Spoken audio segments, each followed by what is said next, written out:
colocando a vida dele e todos nós no altar do Senhor. Obrigado, Pai, pela oportunidade que temos de te adorar, de te bendizer. Eu te agradeço porque o Senhor nos tem dado o privilégio de sermos servos do Senhor neste tempo, nessa geração. Quero colocar, ó Deus, nas suas mãos a vida do Marcelo Gracino. Te louvamos, ó Deus, pela vida dele, da sua esposa Clenilda, dos seus filhos, o Samuel, também a Sara. Pai, pedimos que o Senhor continue abençoando essa família, que tem sido um presente para nós. E desde que o Marcelo chegou aqui entre nós, temos visto o seu comprometimento com o Senhor, sua dedicação em cuidar de casais, das famílias. Te peço, Pai, que o Senhor possa iluminar a sua mente, o seu coração, inspirá-lo, Deus, para trazer aos nossos corações um recado todo especial que vem da parte de Ti, e que sejamos edificados, abençoados, que o Marcelo seja um canal de bênçãos, mais uma vez, usado por Ti nesse momento. Fala conosco através dele, ó Deus, abençoe a vida do Teu servo. Nós oramos essas bênçãos no nome de Jesus. Amém. Amém.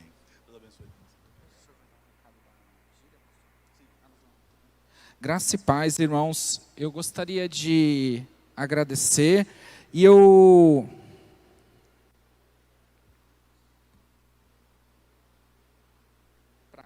Pra cá?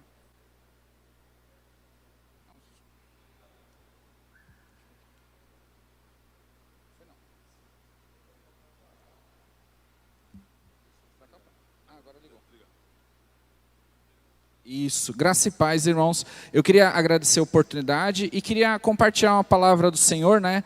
Quando eu estava conversando com o pastor, há uns 2 semanas atrás, mais ou menos, eu falei com ele, né, que tinha uma palavra para compartilhar, e até ele falou, olha, eu queria que você estivesse na igreja compartilhando. Eu falei assim, ó, tem uma palavra, pastor. Ele falou, então, vamos lá, né? E é num livro que o Senhor já tem falado há muito tempo ao meu coração, que é o livro do profeta Jonas. É um livro pequeno, tem menos de 50 versículos, eu queria deixar para você ler na sua casa como tarefa essa semana. É um livro bem curto, né? Mas eu queria falar a respeito das particularidades desse livro primeiro, né? A gente vai falar sobre ele especificamente em 2 partes, né? O primeiro e o segundo capítulo, que fala a respeito do chamado dele, e depois o terceiro e quarto capítulo, que fala a respeito do amor de Deus, que Jonas vai ter que aprender a conhecer. E aí interessante é que esse livro, ele tem suas particularidades, né? Ele é cheio das manifestações sobrenaturais do Senhor. Por quê? Fala a respeito de um profeta que nega o seu chamado, então ele recebeu uma mensagem para transmitir, mas ele não quer cumprir. Fala a respeito de um navio que repentinamente passa por uma tempestade e de repente essa tempestade também cessa. Fala a respeito de marinheiros incrédulos que glorificam ao Senhor, né? Fala de alguém que viveu durante 3 dias e 3 noites dentro da barriga de um grande peixe. Fala sobre uma cidade inteira, um dos grandes impérios da época, que celebra um jejum de arrependimento diante do Senhor, desde o menor ao maior. E também fala sobre uma planta que cresce de um dia para a noite e depois também é ferida por um animal, por um verme, e também acaba morrendo rapidamente, né? Então é um livro cheio de manifestações que algumas pessoas podem até duvidar, né? Será que isso aconteceu mesmo? Foi tema da IBF aqui da igreja há alguns anos atrás, 2 anos atrás, nós estivemos aqui com os juniores trabalhando a respeito da vida de Jonas, né? Mas o que eu quero chamar a atenção é o seguinte, né? Você já conhece bem a história de Jonas, né? Todo mundo lembra de Jonas que estava dentro da baleia de um grande peixe, né? E quando a gente fala sobre isso, eu queria que você pensasse um pouquinho diante do comportamento de Jonas, que você fizesse uma autoavaliação. Se você se identifica com ele, veja se você por acaso tem alguma coisa de desobediente e teimoso diante do Senhor. Porque é isso que o profeta fala. Mas antes disso, vamos ver quem foi Jonas, né? Jonas foi um profeta do período do rei Jeroboão II, né? A narrativa está lá em 2 Reis 14, né? Você depois pode ler aí, tem alguns versículos aí eu vou ler, né? Mas primeiro eu queria começar fazendo você entender um pouquinho do contexto histórico, do que acontecia quando o profeta Jonas resolve falar, né? O período em que ele viveu, né? O pastor tem pregado a respeito dos profetas menores, né? Então, no presente, o rei Jeroboão II foi um dos maiores reis do reino de Israel do norte. Lembrando que nós tínhamos 2 reinos divididos, né? Depois da morte de Salomão, o reino de Israel do norte que ficava com 9, 10 tribos, e o outro, né, que era Judá, com 2 tribos, Judá e Benjamim. E aí o que acontece? Aquele reino sempre estava em conflitos. Só que acontece, esse rei Jeroboão II, ele foi responsável por um período de melhor estabilidade que eles puderam viver. Que estabilidade era essa? Eles conseguiram expandir e reconquistar todo o seu território desde a época de Davi e Salomão, né? E além disso, eles também conseguiram o quê? Uma certa prosperidade naquela época.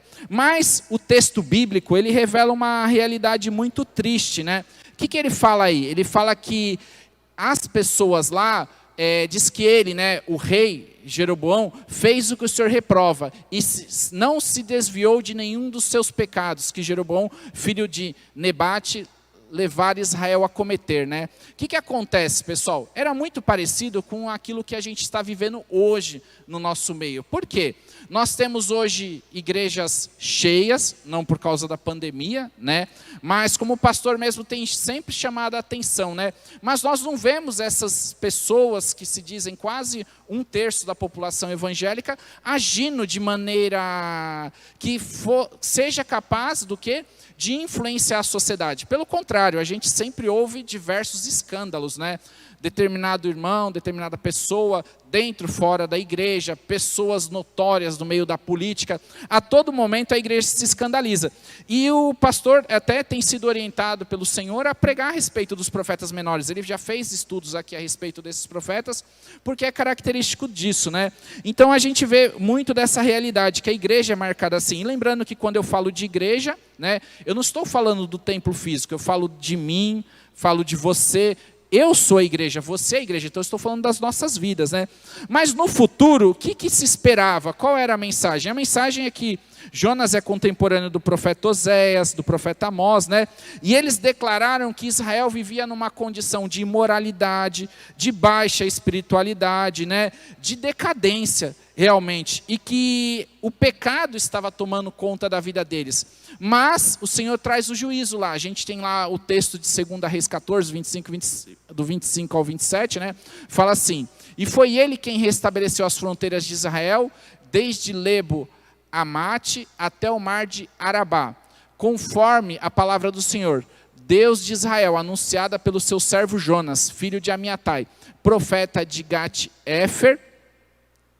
O Senhor viu a amargura com que todos em Israel, tanto escravos quanto livres, estavam sofrendo. Não havia ninguém que os socorresse, visto que o Senhor não dissera que apaziguaria o nome de Israel, apagaria o nome de Israel, né, debaixo do céu, e ele os libertou pela mão de Jeroboão, filho de Jeoafás, né?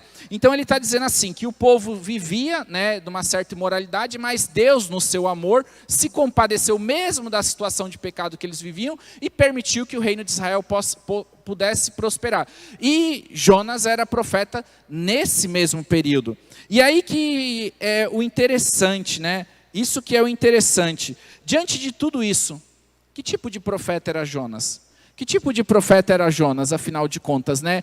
Engraçado é que aí, especificamente no livro de Jonas, no capítulo 1, do versículo 1 ao 3, ele fala a seguinte mensagem, né? Veio a palavra do Senhor a Jonas, filho de Amiatai, dizendo: dispõe-te, vai à grande cidade de Nínive e clama contra ela, porque a sua malícia subiu até mim. Jonas se dispôs, mas, muito cuidado, eu até coloquei uma marcação aí nesse mas, né, nessa adversativa, para fugir da presença do Senhor para Tarsis. E tendo descido a Jope, achou um navio que ia para Tarsis. Pagou, pois, a sua passagem e embarcou nele para ir com eles para Tarsis, para longe da presença do Senhor. E aí é que é interessante, né? O nome Jonas significa pombo. Pode até alguém fazer uma brincadeira, né? Como crianças que tentam pegar um pombo e não conseguem, né? Então parece que Jonas queria meio que fugir, né? Mas essa analogia é mais. Mas o interessante é que Deus fala com Jonas, e o mais engraçado é que Jonas era um profeta. E o que mais se espera de um profeta? Que ele fale a respeito da palavra do Senhor. Deus deu uma mensagem para Jonas, e as pessoas, o que se esperava dele? Que seria isso, né? Que ele pudesse compartilhar essa palavra do Senhor.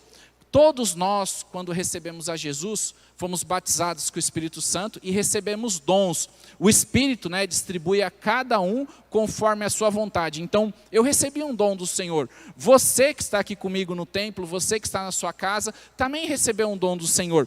Mas o que você tem feito com isso, né? O que você tem feito para compartilhar essa palavra do Senhor?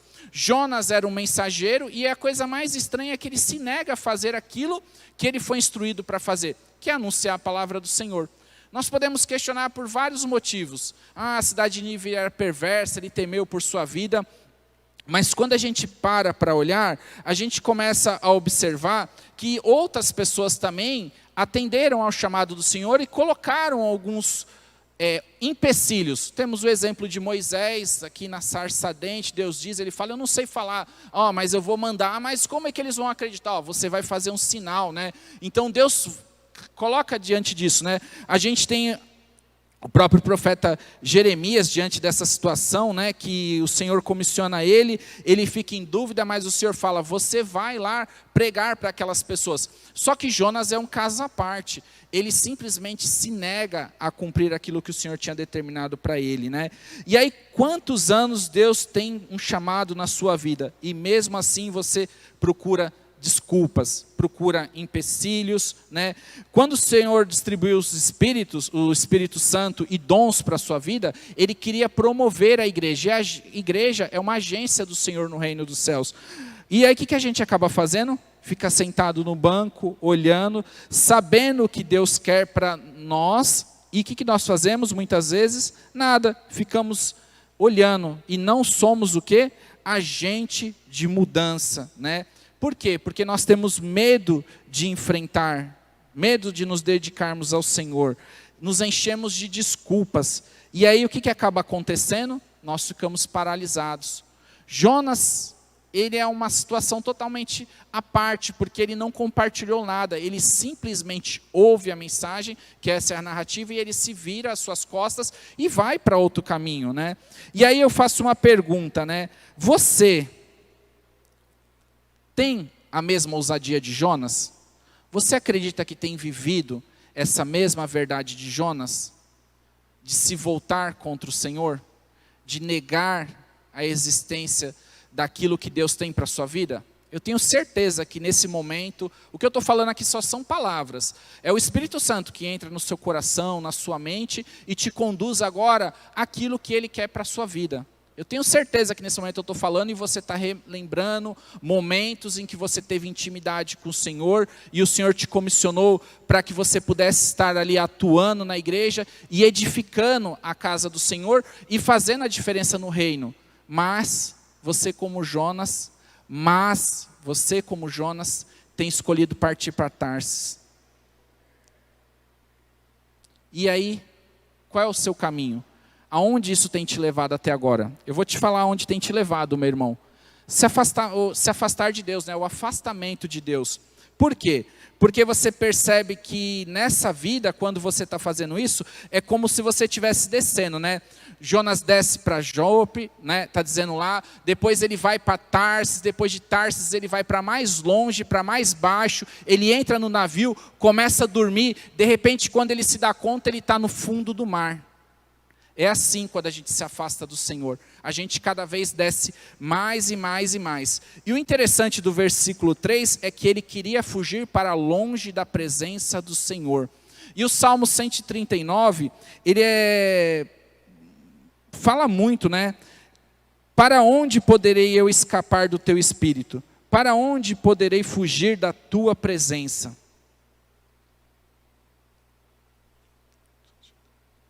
Se eu subir no céu, lá estás. Se eu fizer a minha cama na sepultura, também lá estás. Se eu subir com as asas da alvorada e morar na extremidade do mar, mesmo ali a tua mão direita me guiará e me susterá. Mesmo que eu dissesse que as trevas me encobrirão e que a luz se tornará ao meu redor, se tomará a noite ao meu redor, verei que nem as trevas são escuras para ti. A noite brilhará como o dia, pois para ti as trevas são luz. Para onde eu poderei escapar do teu espírito? Para onde poderei fugir da tua presença? Se eu subir nos céus, tu estás, e se eu fizer a minha cama na sepultura, também estás ali. E aí eu pergunto para você, meu irmão, para onde você tem fugido da presença do Senhor?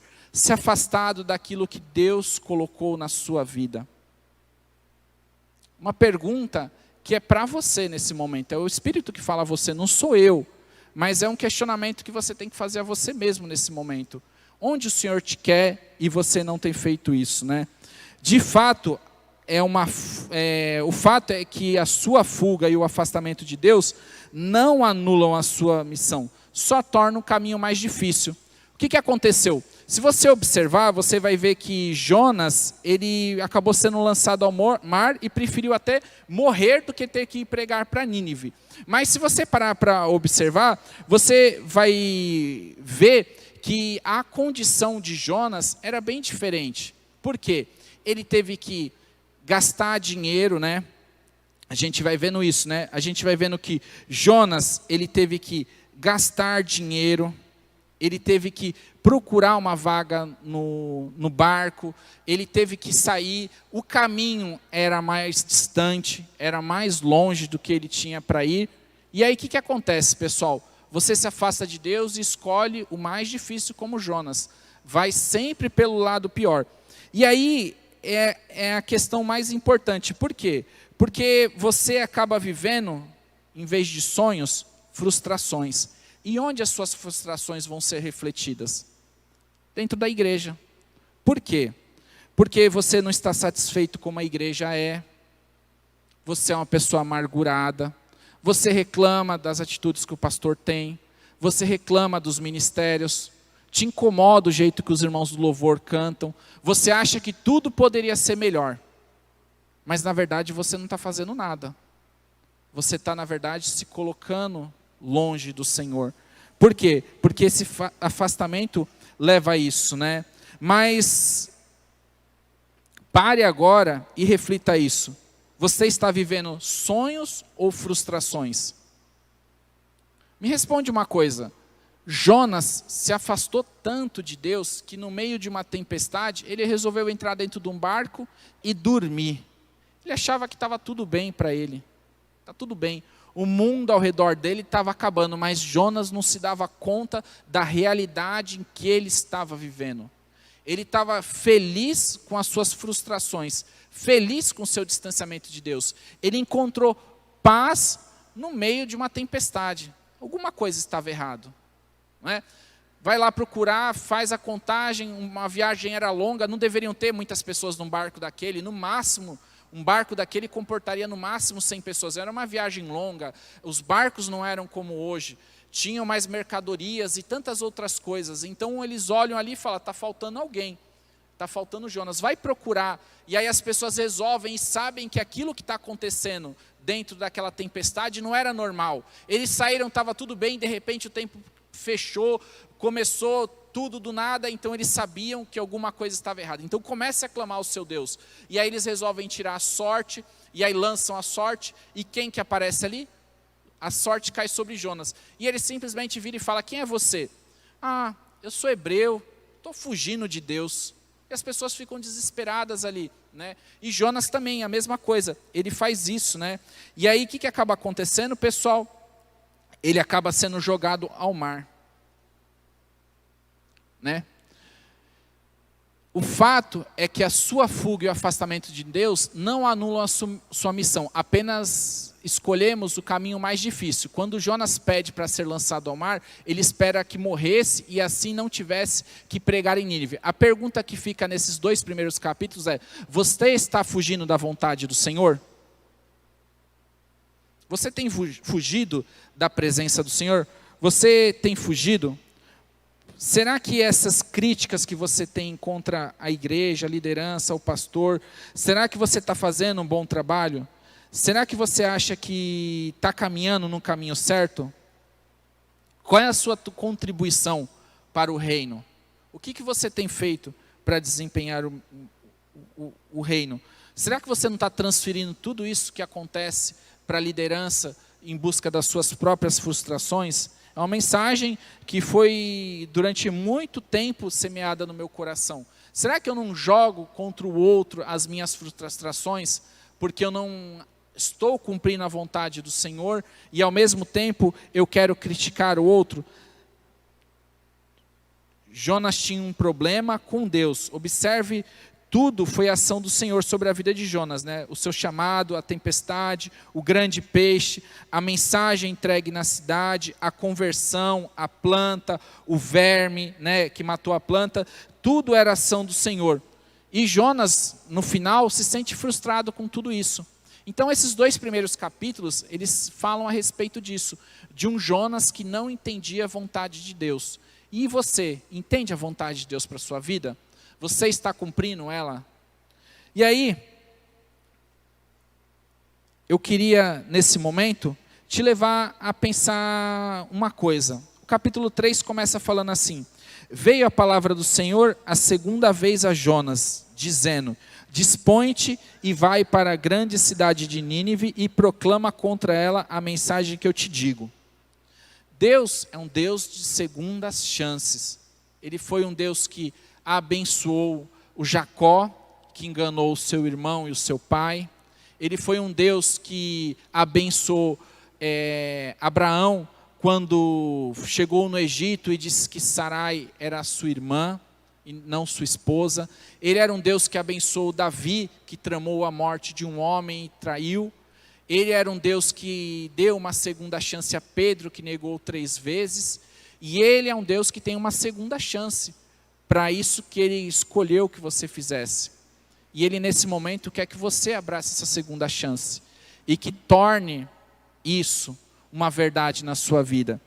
E ele vai te conduzir dessa maneira. Aí a pergunta que fica, meu irmão: você está dentro desse grande peixe? Ou chegou a hora de você experimentar essa segunda chance? Chegou a hora de você ser vomitado na praia? Né? Você está fugindo do amor de Deus? Por quê? Porque agora nós vamos entrar no segundo problema. O primeiro é a vontade de Deus que Jonas não conhecia, ou conhecia, mas não fazia. O segundo momento é que Jonas também não conhecia o amor de Deus. Que amor de Deus é esse, né? Todavia, Deus, que é rico em misericórdia, pelo seu grande amor, que nos amou, deu-nos a vida com Cristo, quando ainda estávamos mortos em nossas transgressões. Pela graça vocês são salvos. Deus, Ele é amor, e Ele nos ama, e não ama somente a mim, Ele não ama somente ao seu irmão que está aí do seu lado na igreja, Ele ama o mundo inteiro, porque Deus amou o mundo de tal maneira que deu seu Filho unigênito para que todo aquele que nele crer não pereça, mas tenha a vida eterna. E essa segunda chance que Ele quer dar, para que você possa cumprir e espalhar esse grande amor. O grande problema é que Jonas se deixou se encher de valores que não eram os valores do Senhor. Aquele contexto que a gente falou da mensagem de Jonas no princípio, de que ele vivia, aquilo era uma verdade para Jonas. Então ele sabia que aquele povo que ele ia pregar não merecia esse amor de Deus. Ele entendia que aquilo era verdade, então ele não era capaz de entender a dimensão do verdadeiro amor do Senhor. E essa segunda parte vai ensinar isso para a gente, né? Essa segunda parte do livro de Jonas, né? Deus dá uma segunda oportunidade e permite novos recomeços. E esses novos recomeços começam como? Com Jonas promovendo, né, um arrependimento a uma grande nação por meio da mensagem, né, de experimentar uma nova história, né? Através da mensagem de Jonas, Deus promoveu o maior arrependimento que uma nação pôde experimentar em toda a história. E o mais engraçado é que como que era essa mensagem? Olha, Deus é misericordioso, o amor de Deus é grande. Não, a mensagem de Jonas era dura e clara e não deixava questionamento, né? Daqui a 40 dias Nínive será destruída. Ele não disse que se eles se convertessem, né? Jonas joga um juízo pesado sobre a cidade. Olha, daqui a 40 dias Nínive será destruída. Diz que a cidade era grande, levava-se 3 dias, e ele passa ali com essa mensagem, anunciando isso ao povo de Nínive. E tenho certeza que Jonas esperava que eles, que não eram dignos dessa graça, nem da misericórdia do Senhor, ouvissem essa mensagem. E aí a gente vai entrar no problema. Quando estamos fugindo dessa situação do chamado do Senhor, você muitas vezes faz as coisas de qualquer jeito. Sabe que poderia fazer o melhor, que poderia se dedicar muito mais, mas faz de qualquer jeito. E no final você vê Deus usando a sua vida. Quando eu vejo essa mensagem de Jonas, eu me impressiono, porque ele poderia chegar ali, um profeta do Senhor, falar um monte de coisa, contar aquilo que tinha acontecido com ele, o que levou ele a estar naquele momento pregando ali, mas não, ele só sai com uma mensagem bem curta e grossa. Em 40 dias, daqui a 40 dias, Nínive será destruída. E aí, eu faço uma reflexão nesse momento. Como você tem se comportado diante da obra do Senhor? O que você tem feito aquilo que tem vindo das suas mãos? Você tem buscado a excelência para o Senhor? Você tem buscado fazer da melhor maneira? Você tem feito só de qualquer jeito porque você acha que aquilo não é importante? Ou que você não está com vontade ou não é aquilo para fazer? Nós somos dispenseiros da multiforme graça de Deus. E aí o que a gente tem que fazer? Fazer da melhor maneira, com excelência. E aí, muitas vezes, por você estar afastado, por você estar vivendo essa situação que você está vivendo, você até serve, mas serve de qualquer maneira. E aí, o que acaba acontecendo? As coisas acabam saindo no final certo, e você se sente até envergonhado, e no fundo você sabe, eu podia ter feito melhor, mas eu não escolhi fazer o melhor. Mas Deus age e usa a sua vida porque não foi uma escolha sua, foi uma escolha do Senhor. Esse livro fala justamente a respeito da soberania de Deus. Ele fala sobre que Deus abençoa todos. E ele fala sobre uma soberania. E o engraçado dessa soberania é que os homens no navio entenderam e glorificaram a Deus. Os homens que estavam na cidade, do menor ao maior, dos mais simples aos mais importantes, também entenderam e glorificaram ao Senhor, mas qual era o único que não estava feliz? Jonas. O único crente era aquele que estava incrédulo e com raiva da situação. Que estranho, né? Será que isso aqui não acontece na igreja? Não acontece não, pastor? De repente está acontecendo aqui algo maravilhoso, tremendo, e de repente tem aquela pessoa que está falando, não vai ser, não vai dar, não vai ser, Eu e você somos esse Jonas, desobediente, mal-humorado, insatisfeito, que não conhece a dimensão do verdadeiro amor de Deus.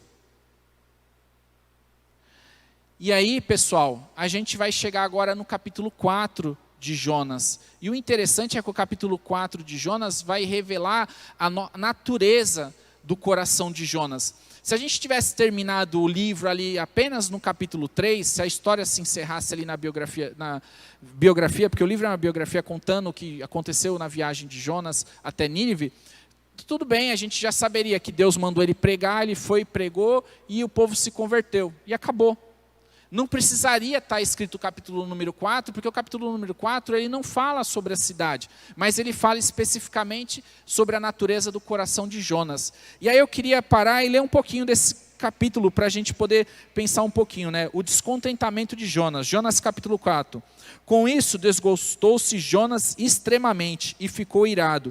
E orou ao Senhor e disse, Senhor, não foi isso que eu disse? Estando ainda na minha terra, por isso me adiantei, fugindo para Tarsis, pois sabia que és Deus clemente e misericordioso, e tardio em irar-se, e grande benignidade, e que se arrependes do mal. Peço, pois, Senhor, tira-me a vida, porque é melhor que me morrer do que viver. E eu disse ao Senhor, é razoável essa tua ira? Então disse o Senhor, é razoável essa tua ira? Então Jonas saiu da cidade, sentou-se ao oriente da mesma, e dali fez uma enramada e repousou debaixo dela, e à sombra até ver o que aconteceria com a cidade. Então Jonas ficou com muito raiva, e ali a gente vai ver uma outra natureza de Jonas. Jonas é uma pessoa egoísta. Por que ele é uma pessoa egoísta? Ele ora agradecendo pelo livramento da sua vida. Depois ele ora a Deus porque a cidade tinha se convertido. E ele expressa isso. Então Jonas apresenta esse egoísmo, de que ele queria saber a respeito dele mesmo. E você, meu irmão? Eu Será que eu também não sou egoísta assim? Será que eu só não quero as bênçãos para mim? Será que eu não quero as coisas do meu jeito? E aí fica essa reflexão, né? Jonas se mostra uma pessoa muito egoísta, né? O capítulo 2 ele orou por si mesmo, agradecendo o livramento. O capítulo 4 começa com uma queixa, Deus questionando e ele reclamando de Deus. Você vê isso acontecendo da mesma maneira na sua vida? Você nunca se ressentia com algo dando certo, sucesso, salvação de alguém e você ficava com raiva? Né? Será que essa natureza está presente em você ou era só em Jonas? Será que você se vê dessa maneira? A raiva de Jonas em ter que pregar o amor de Deus, onde esperamos que muitos acabassem morrendo. A gente vê a raiva de Jonas em quê? Em ter que pregar esse amor de Deus no meio de grupos que ele queria que na verdade tivesse fim. E às vezes a gente vê isso, né, com pessoas de cunho político, pessoas de cunho religioso, né, ideológico. Uma mensagem ideológica não é isso. O amor de Deus transcende isso, ele não faz acepção de pessoas, né, não há grego, cítara, né, bárbaro, né, o texto lá fala que Deus não faz acepção nenhuma de pessoa, de raça, de cor, de nada. Mas às vezes nós separamos as pessoas assim. E aí o livro continua também, né? Então fez o Senhor nascer uma planta, que subiu por cima de Jonas, para que fizesse sombra sobre a sua cabeça, a fim de livrar-se do seu descontentamento. E aí Deus resolve tratar com o coração de Jonas. Vem aqui, Jonas, que agora a gente vai fazer o seguinte, você está bravo, né? Conversa de pastor, né, pastor? Às vezes chega no gabinete assim, né? Chega lá, está bravo, está nervoso, vem aqui, meu filho, vem aqui, senta aqui, vamos conversar, está quente. Deve estar quente, né? Lá, aquela região lá, onde fica lá a Mesopotâmia lá, no mínimo deve dar uns 35 a 40 graus, né? Um sol demais, região seca, né? Vem aqui que eu vou colocar uma plantinha para secar, para você se acalmar. Você está muito bravo, né? Está bravo demais. E aí o Senhor faz isso com a vida de Jonas, né? Mas aí, né? Jonas foi e se alegrou em extremo por causa da planta. Mas Deus, no dia seguinte, ao subir da alva, enviou um verme, o qual feriu a planta, e essa se secou. E nascendo o sol, Deus mandou um vento calmoso oriental, e o sol bateu na cabeça de Jonas, de maneira que ele desfalecia, pelo que pediu para si a morte, dizendo, melhor me é morrer do que viver. Estava mais bravo agora. Agora ele estava mais bravo do que no começo, pessoal. Agora eu quero morrer de novo. Por que que Deus entrou com providência? Aquela oração lá do capítulo 2 dele, louvando a Deus, parece que ele já não queria mais aquilo. Ele queria a morte novamente. Eu devia ter morrido lá no mar. Por que que eu estou aqui? Não, está pior ainda essa situação. Então perguntou Deus a Jonas, é razoável essa tua ira por causa dessa planta? E ele respondeu, é razoável a minha ira até a morte. Você já passou por isso, meu irmão? Já ficou com muita raiva? Mas muita raiva mesmo, que se você entrasse pela igreja e visse determinada pessoa, você matava ele? Você já passou uma situação dessa fora da igreja, com algum amigo, alguma coisa?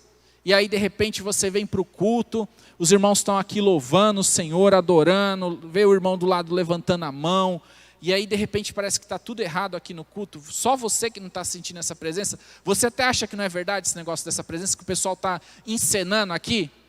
A presença de Deus, ela é real, irmãos. O Espírito Santo fala, né? Quem poderá subir ao monte do Senhor? Aqueles que têm mãos limpas, né, e um coração puro, né? E é o Salmo, né, 24. E aí, pessoal, fica essa questão. Você não está com o seu coração puro diante do Senhor. Pior que isso, você não conheceu a dimensão do amor do Senhor. Você está vivendo longe dessa dimensão, desse amor do Senhor. E aí, o que acontece? Mas o Senhor é um Deus de amor. O amor que Jonas não conhecia profundamente. Deus era um Deus de amor, mas Jonas não conhecia esse amor profundamente. O Senhor proveu o peixe e proveu uma planta para aliviar o sol. Mas Jonas reclamava e desejava o quê? Morrer. Deus dava o maná. Uma dessas palavras, até você pesquisando aí, elas têm origem justamente lá em Êxodo capítulo 16, né, a respeito do maná que Deus dava para sustentar o povo. Esse proveu significa isso, era o maná. Numa das traduções aí hebraicas do texto original, fala sobre isso. Então, Deus era aquele Deus que provia, né, mas você vivia nessa vida de murmuração, reclamação. A raiva de Jonas era tremenda, pessoal. E aí, o livro termina com uma pergunta que ficou sem resposta. E essa resposta é você que vai dar hoje. Né? O livro termina com essa pergunta. Mas o Senhor lhe disse: você tem pena dessa planta, embora não a tenha podado, nem a tenha feito crescer. Ela nasceu numa noite e numa noite morreu. Contudo, Nínive tem mais de 120 mil pessoas que não sabem distinguir a mão direita da esquerda, além de muitos rebanhos. Não deveria ter eu pena desta grande cidade?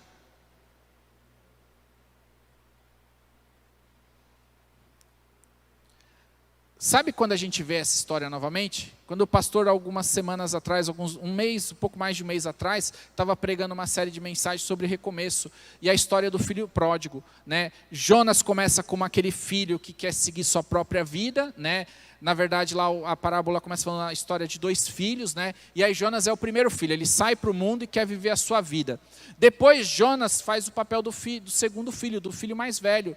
E aí o engraçado, que quando a gente para olhar, a gente vai ver lá em Lucas capítulo 15, né, que o irmão chegou, Deus mandou chamar os criados e perguntou o que estava acontecendo, e ele informou: veio teu irmão e teu pai mandou matar o novilho cevado, porque se recuperou com saúde, e ele se indignou. A palavra novamente aí.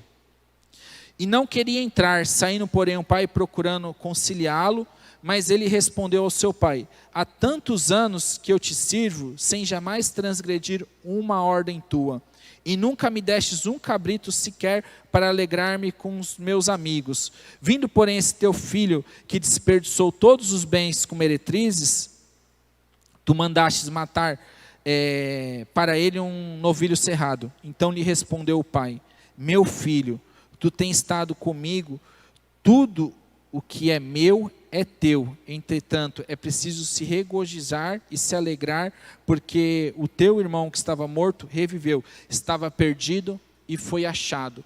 E aí, irmãos, você tem que também refletir nesse momento se você não está vivendo como o filho mais velho na casa do Senhor. No meio de uma grande festa, a presença do Senhor é marcante, o Espírito Santo quer encher a sua vida, mas você não percebe isso, né?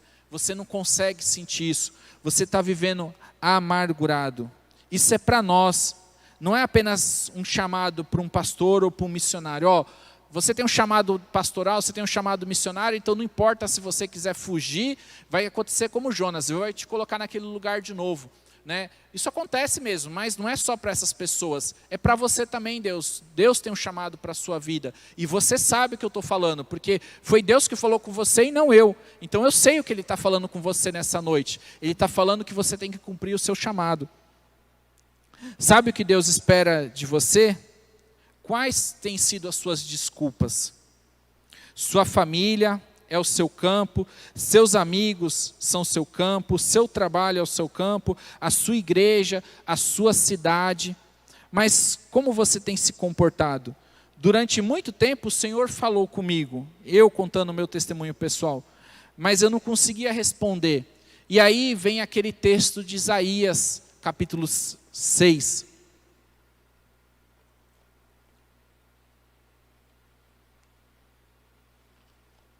Né? O texto de Isaías capítulo 6, ele fala justamente sobre isso, a visão que Isaías tem dos céus. Ele é levado a um local onde ele é colocado diante da presença do Senhor, e ali ele entende que aquele lugar é a verdadeira presença do Senhor, e aí ele se sente como pecador.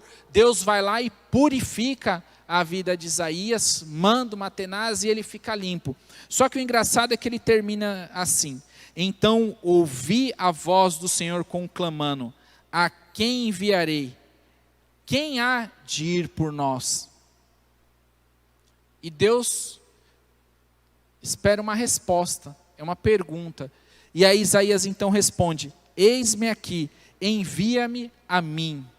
E nessa noite é isso que Ele espera de você. Durante muitos anos eu não fui capaz de dizer, eis-me aqui, Senhor, envia-me a mim.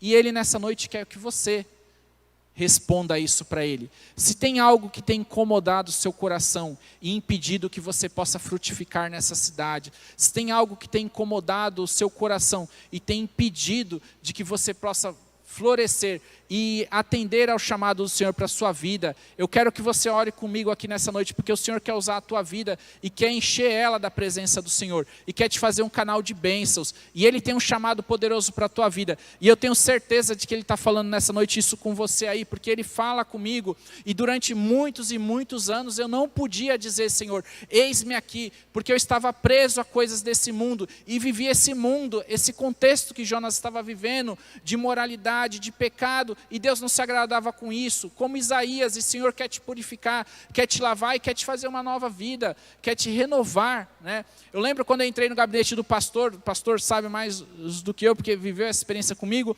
me escondendo atrás da igreja, vim para cá, a igreja era grande, ninguém vai me achar, daqui a pouco o irmão chama, tem uma coisa para fazer, não, mas eu não quero, não, mas vai sim, então eu vou só ajudar, e aí de repente eu fui, participei, né, pastor, da edição do Metanoia, entrei e falei, pastor, aconteceu isso comigo, e eu tenho chamado do Senhor para a minha vida, mas eu nunca tive coragem. Ele falou, vai ser assim, Marcelo, você vai começar o seminário, tal, vamos começar, não importa de onde foi, né, procurei o pastor Sérgio, que está aqui também, até providência do Senhor, falei, pastor, se eu errei na minha vida, no ministério que eu estava do seu lado, eu estou aqui para pedir perdão, porque Deus é um Deus que restaura, meu irmão, e eu tenho certeza que Deus é um Deus que quer usar a sua vida para a obra dele, e Ele vai fazer o impossível e o sobrenatural com a sua vida.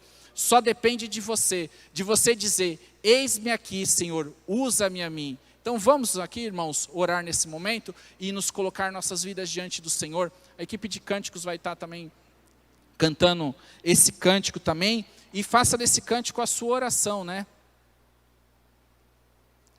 Pai, nessa noite, nós queremos apresentar os nossos corações diante do Senhor, ó Pai, e queremos pedir, Pai, que o Senhor venha, Pai, confirmar, Pai, aquilo que é vontade do Senhor, Pai, chamando, Pai, a cada irmão, Senhor, a se despertar cada vez mais, Pai, e buscar a Tua presença, Senhor, e viver ela, Pai, na plenitude, Senhor. O Senhor tem pessoas chamadas aqui, Senhor, para diversos ministérios, Pai, para diversas obras a realizar, Senhor, porque o Senhor não trouxe, Pai, nenhum irmão para dentro dessa casa, dessa igreja, Senhor, para simplesmente ficar sentado num banco, Pai. Mas o Senhor quer abençoar, Pai, de maneira poderosa, Pai, desde o mais jovem ao mais velho, Senhor, em cada ministério da Tua casa, Pai. E eu não estou aqui, Senhor, para nomear cada ministério, Senhor, porque quem faz isso é o Teu Espírito Santo, e o Senhor já disse, Pai, o Senhor já manifestou através do Teu poder, da Tua graça, na vida de cada irmão isso, Senhor. E eu te peço que em nome de Jesus, Pai, o meu irmão que está aprisionado ali, Pai, se afastando, fugindo, vivendo dentro dessa baleia, Senhor, desse grande peixe, Pai, eu te peço que ele saia ali, Pai, que ele seja vomitado na praia, Pai, que ele cumpra a Tua vontade, Pai, e mais do que isso, Pai, que ele nunca mais diga, Pai, que viveu como Jonas, Senhor, mas que ele possa ser como Moisés, ó Pai, como homens de Deus usados, Pai, como o Senhor tem usado homens, Pai, ao longo da história, Senhor, para edificar a Tua igreja, Pai, e transformar, Senhor, o mundo, Pai. Que nesse período de pandemia, Pai, seja o tempo de nós nos levantarmos como resposta, Pai. Que a Tua igreja, Pai, não se sinta amedrontada, Senhor. Não de maneira irresponsável, Senhor. Mas existem muitas outras formas de atingirmos as pessoas, Pai. Estejamos preparados, Pai, para usar da intrepidez e da dinâmica que o Teu Espírito nos dá, Senhor, para podermos avançar cada vez mais, Pai. É isso que eu te peço em nome de Jesus, Senhor. Obrigado por tudo, ó Pai. Obrigado, irmãos.